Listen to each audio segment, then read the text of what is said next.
ദൈവനാമത്തിന് മഹത്വമുണ്ടാകട്ടെ. ഇന്നത്തെ ചിന്തയ്ക്കായിട്ടുള്ള വേദഭാഗം 19 സങ്കീർത്തനം 1 തൊട്ട് 6 വരെയുള്ള വാക്യങ്ങളാണ്. സർവശക്തനായ ദൈവത്തിൻ്റെ മഹത്വത്തെ പ്രകൃതിയിലൂടെ വർണ്ണിക്കുന്ന ഒരു സങ്കീർത്തനമാണ് ഇത്. ഇവിടെ ദാവീദ് സകല സൃഷ്ടികളും സാക്ഷീകരിക്കുന്ന വലിയവനായ സൃഷ്ടാവിങ്കിലേക്ക് നോക്കുവാൻ നമ്മെ ഏവരെയും ക്ഷണിക്കുകയാണ്. ആകാശവും നക്ഷത്രങ്ങളും സൂര്യനും എല്ലാം നിശബ്ദരാണ്. എങ്കിലും തങ്ങളുടെ മനോഹാരിത കൊണ്ടും പ്രകാശം കൊണ്ടും തങ്ങളാൽ ആവുന്ന വിധത്തിൽ സൃഷ്ടാവിനെ വാഴ്ത്തുന്നു. ഇത് ആഗമനകാലത്തിൽ സൃഷ്ടിയുടെ ഈറ്റുനോവോടു കൂടിയുള്ള കാത്തിരിപ്പാണ്.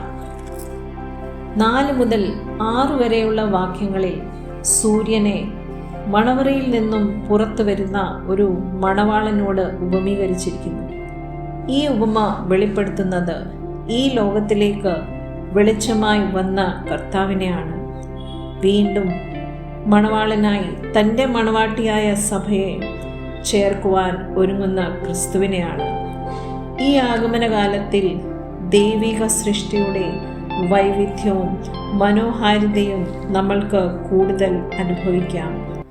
ആകാശം ദൈവ തേജസ്സിനെ പ്രകീർത്തിക്കുന്നത് പോലെ ദൈവമഹത്വത്തിൻ്റെ പ്രഭയെ നമ്മുടെ ജീവിതത്തിലൂടെ നമുക്ക് മറ്റുള്ളവരിൽ പകരാം.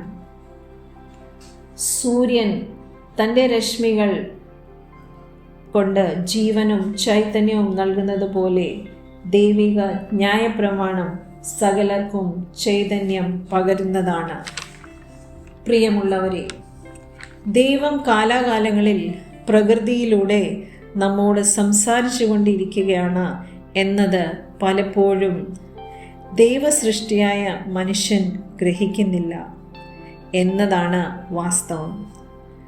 മനുഷ്യന് ജീവിക്കുവാൻ ആവശ്യമുള്ള എല്ലാ വിഭവങ്ങളുമായി ഭൂമിയെ നൽകിയിരിക്കുമ്പോൾ മനുഷ്യൻ്റെ സ്വാർത്ഥത, എല്ലാം കീഴടക്കുവാനുള്ള ശ്രമം ഈ ഭൂമിയെ കാലക്രമേണ വാസയോഗ്യം അല്ലാതെ ആക്കുകയാണ്.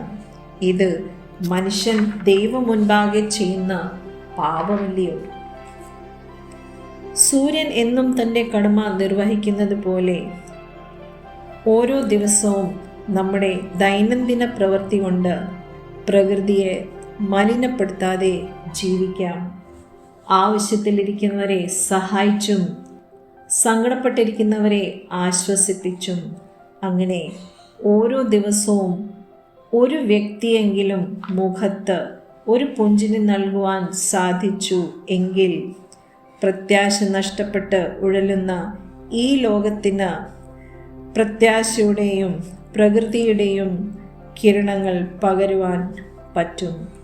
അങ്ങനെ ഈ ആഗമനകാലം കൂടുതൽ അർത്ഥവത്താക്കുവാൻ വേണ്ടി ദൈവം നമ്മെ ഏവരെയും സഹായിക്കട്ടെ.